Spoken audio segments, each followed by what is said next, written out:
All right, Doc. Thank you very much. Once again, we meet on Zoom to talk about another pressing issue on inward remittances. You have been looking at the data right from 2016 to 2022, and you've actually discovered some variance between what the Bank of Ghana is reporting or what the Auditor General is reporting versus what World Bank is actually recording on our behalf. What can you say about this? We thank you very much for this opportunity again.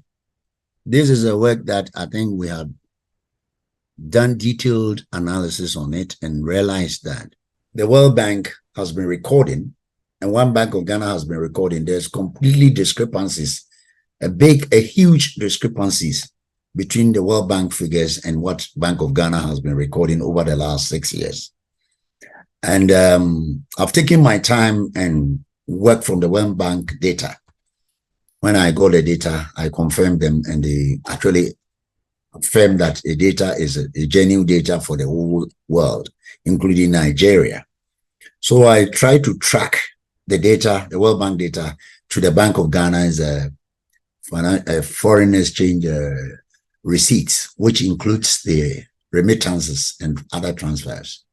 And I realized that at least for the year 2022, World Bank said Ghana received 4.7 billion.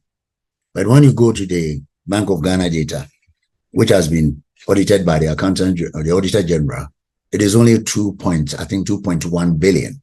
So from that end, you can see that we are not capturing the whole 4.7. And that could even some way affected the CD depreciation over the period, because most of the remittances are not properly captured. And that is the reason why I have to go back. The data started from I started it from even as far as 2021, no, 2020, 2019, 20. I have it as far as 2012, but the differences are becoming wider. And from 2016 up to 2022. You are a banking consultant, and this is where you actually sleep, breathe, and eat, and in fact do everything. And you've looked at the data and you've seen that huge variance or discrepancy. But I want to ask a very simple question. If we are not capturing it well, where does the over $4 billion that were recorded as remittances by the World Bank and the less than 3 billion recorded by, the Auditor General's report, certainly from Bank of Ghana, where does the variance, where does it go to? Thank you very much. I think if you look at it from the Foreign Exchange Act 723, Act 206, it says that all remittances coming into Ghana must either end up with the 23 authorized dealer banks or with central bank. But somewhere along the line, they passed an act, Payment Act, I think 2018 or thereabout, where they made a statement. They licensed some institutions to also to be part of the authorized dealer institutions like the banks, who actually, and these organizations are not actually maybe recording or reporting to Bank of Ghana what foreign currency they receive. So that is where my worry has been, because all the banks, 23 banks, authorized, they are called authorized dealer banks by the Foreign Exchange Act, and they are the only institution, plus Bank of Ghana, that are expected to withhold the foreign currency. So when I saw the act, that act was passed, I began to ask myself, have they deregulated it, or have they amended the Foreign Exchange Act to include other people, like some of the fintechs and some of even the telecos? I mean, some of the telecos are giant in money transfer, but they are not actually reporting what type of foreign exchange do they receive in respect of remittances. So that is where I've been saying that whether the tracking and tracing of the foreign exchange has done away with the Foreign Exchange Act.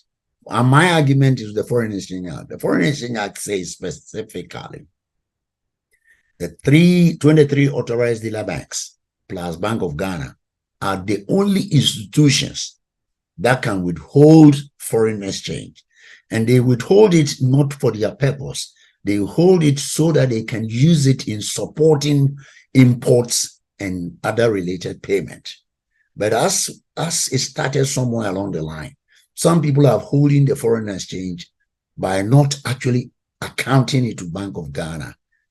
That is where the issues, the discrepancies are found now.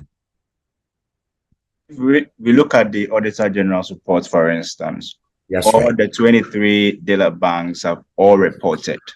That's right. In 2022, for instance, the total report was slightly above $2 billion. World Bank reports more than 4 billion for us. So if you look at the discrepancy, we are still looking around somewhere $2 billion. Yes. Are you suggesting that there are unauthorized institutions and probably, you know, the telecos and even the fintechs that you mentioned are holding dollars when they are not authorized in any way to actually hold dollars on behalf of the states and even, you know, economic agents? Well, from the data, once, for me, I have worked in a bank and I have been a treasurer of a bank, a foreign exchange dealer of a bank. In those days, we received these remittances and then report to Bank of Ghana, and Bank of Ghana will capture it as part of the remittances. But as at now, these institutions are not reporting the foreign currency they've received. Let me give you the practice. In those days, Western Union was the agent, a big agent, where ADB was the major representative, and MoneyGram, which was Social Security, SSB, those days, SGS.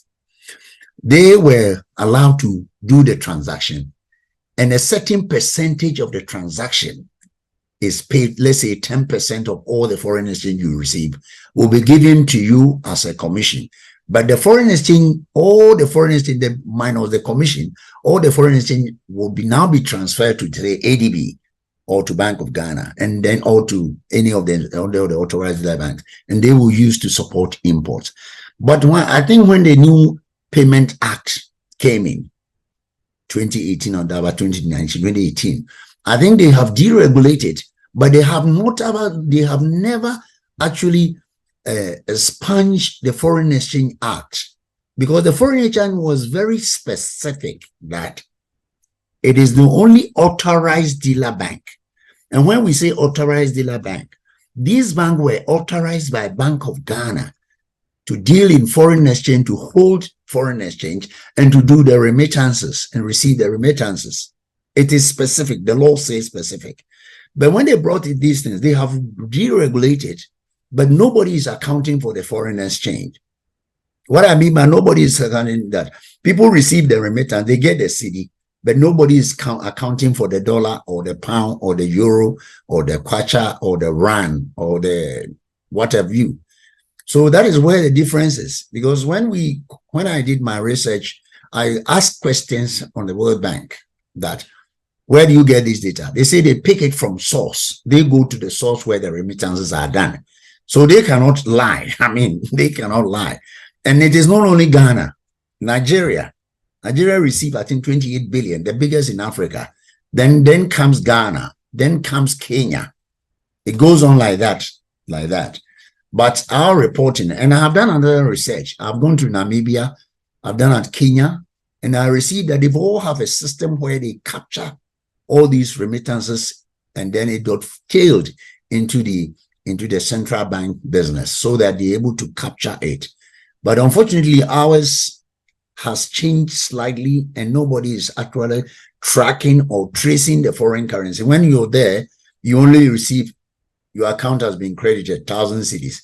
But what is the equivalent of 1,000 cedis that came in? Nobody knows where that foreign exchange component is. So I believe that accounts for the disparity or the discrepancies between what the World Bank is saying and what the Bank of Ghana is reporting.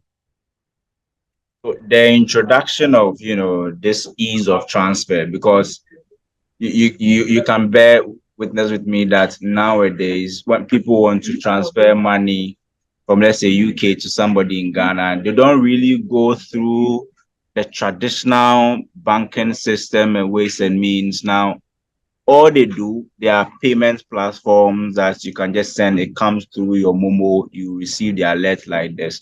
The way you can just do some P2P transaction in Ghana. So how come that we've been doing this for more than 3 or 4 years and we've not been able to integrate these payment platforms into the computation of the remittances that flows into the country? I think that is where I would say that the compiler of the data, which is the central bank, would have to sit up, because it is not only Ghana alone that had a challenge. Kenya used to have the same challenge. Namibia, they had a challenge, but they sat down and decided, look, we need to integrate this. We need to have a integration whereby we'll be able to track, if not 100%, at least 90%. Because at the moment, it means that people are benefiting from the currency. The people are benefiting from the foreign component, and Ghana is benefiting from the cedi. But the cedi is our local currency. So other than that, the immigrants or those who are sending money to us are not seriously helping the economy, because part of the money, part of the foreign component is not coming to the benefit of the country as such. It goes to benefit some institutions. So I believe that with this paper, I think there are about 7 recommendations that a central bank would have to take it serious and begin to work at it, because other countries have done it. And I don't see why we are allowing 2.6 billion every year, averagely. Let's say, even if it was 2 billion averagely over the last 6 years, we are talking about quite about 2 billion, which is far bigger than the IMF debt money. So I believe in other countries and Ghanaians can also look at countries like Bangladesh and Sri Lanka. They support the economy by remittances, especially Bangladesh. They receive as much as 38 billion from the Arab countries, and that they use in supporting their balance of payment. So I believe that either Ghana government, Bank of Ghana, Finance Ministry would go back to the basics or go and see how these countries are doing it, so that they're like the platform you're saying. The platform will receive the cedi, but nobody is accounting for the dollar. And the dollar and the euro or the yen or the riad are the money that we need to support our businesses. Other than that, the cedi is our own currency. It is of no use to us by saying that my daughter sent me £1,000 and I received 12,000 cedis on 14,000 cedis on my account. That is good for me, but it's not good for the nation. So what you're saying is, from what you're saying, I'm saying the same thing. We should put up a very better tracking and tracing system. And even if we have to go back to the old days where we say track and trace, and then certain commissions are paid to them, but not for you to get only the cedi and be happy about it when you are not benefiting from the foreign exchange component. Because the foreign exchange component to me is now, if you look at last year, 4.7. And if this year is predicted to be 5.2, according to the World Bank, 2023. And if you're getting only cocoa, 800, 800, and you're going to get remittances, say 5 billion, it is it no more than, I think, 5 times the cocoa? So why can't we spend more time and get a system whereby we can get the benefit of this, the total benefit of the foreign component, so that it will help the currency to be strong? Other than that, the way we are going, some institutions are benefiting, not to the benefit of the whole entire economy or the country. Right. So we know how significant the black market is in determining exchange rates in Ghana. That's right. Sometimes I wonder how the dollar finds itself into the hands of these black market agents. Can you help us understand and appreciate, since you are an expert in this area?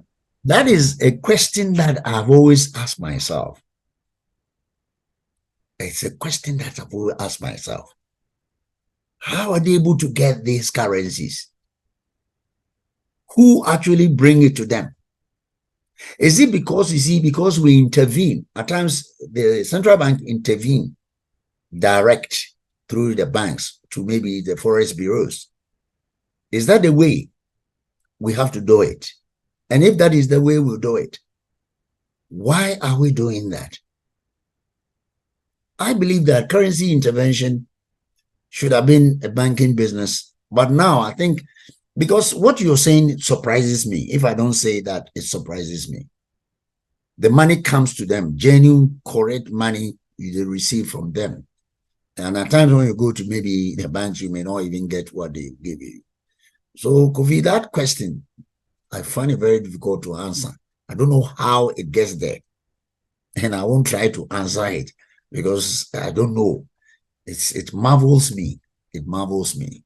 And that is, all these things are part of the problem that we have in the currency, the CD depreciation, and the other major trading currencies like the pound, the euro, and the dollar. Well, now going forward, how important is remittances? Because I see it to be in the same bracket as inflows from gold, from cocoa, and even now we have lithium. How important is remittances so that the tracking system will be so accurate that we get the best out of this means that brings to the economy almost $5 billion, or between $4 to $5 billion every year? Well, it is more important and it's more strategic. I think if you're getting even 4 billion from remittances alone, it is about how many times of the cocoa syndication and how many times of the gold, the 850 you talk about. If remittances, immigrants are remitting such 4 billion, I think it is more critical. So that is why I'm suggesting that we should spend time. The government, the finance ministry, the Bank of Ghana may have to put a team together and see how best we can protect this strategic area. Because for me, it is the area that will support the economy even than the gold, because gold is about environment. Cocoa is going down. But if people are traveling all over. Now, if you look at the health workers who are traveling, all these people are going to bring in money. And if the money cannot come in to support the city or support the economy, and the money will fall into various companies' hands or various institutions, then we are in a serious trouble. So my advice, government should take it serious, either appoint independent people to work on it, and even go to countries like Bangladesh, to see Jordan, Bangladesh, and possibly Sri Lanka, to see how these remittances are being captured. Because if you look at Sri Lanka, every year, every one month, they're able to come out that remittances came. I've been following, I have a software that I get it from Sri Lanka every day. You can see that even in their planning, they're able to say this month, we receive 600 million remittances from the Arab countries. And they receive it. And all these things go to support the economy. Yeah, regular updates. Yeah. Yes, I have the regular update. Unfortunately, I have every day. You see that the remittances are part of their planning. So I'm saying that the way we are in the same bracket like Sri Lanka, and if Sri Lanka is able to use the remittances even to support some of this, and why can't we go to Sri Lanka or Bangladesh and begin to see and ask questions so that we can bring all these new fintech, new license MTCs or MTOs, so that we can work together. And we can do this by even paying them commission so that we collect it as an agent, not for the ownership of the foreign currency. Because the Foreign Exchange Act, unless I am wrong, the Foreign Exchange Act 723 Act 206, nobody is supposed to hold on foreign currency except Bank of Ghana and the authorized dealer banks. But unfortunately now, with the deregulation and the payment strategic platform that they created, people are holding it. It's not coming to the economy. But if we're able to track and trace and put up a system, I believe this will help us more than gold. and help us more than cocoa. Because if you have jumped from 3 billion, today we are talking about 4.6, according to World Bank, we're going to go for 5.2. That alone would help us to manage the gap, which the IMF trade gaps analysis, you people say, that 4.5 billion, we'll be able to resolve it in future.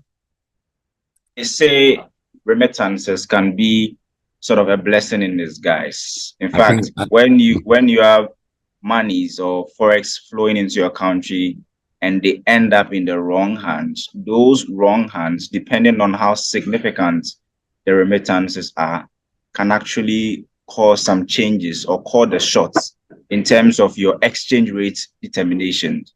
How is this true, and how will a proper mechanism of tracking the remittances that we get so that we don't end up, having majority of it or significant portion of it being the black market, and they end up calling the shots in festive seasons around December and other important, periods? Well, what you're saying is true. If it falls into people, you'll be able to control the economy, and they'll be able to determine the value of your currency. Because the 2.6, if it has fallen into people's hand, I don't see how they won't be able to influence the city. Anytime they want to make the city loose, they will tighten their grip. But if these monies were in central bank will use it to in regulating how we manage the currency, how to keep the city together. And it's very, very important. We don't create situations by setting institutions to be more powerful than the central bank. Increasingly, I won't want to mention companies. There are certain institutions in Ghana which are becoming more richer than even banks. They've been licensed to do something else, but now they are more powerful if foreign exchange comes in.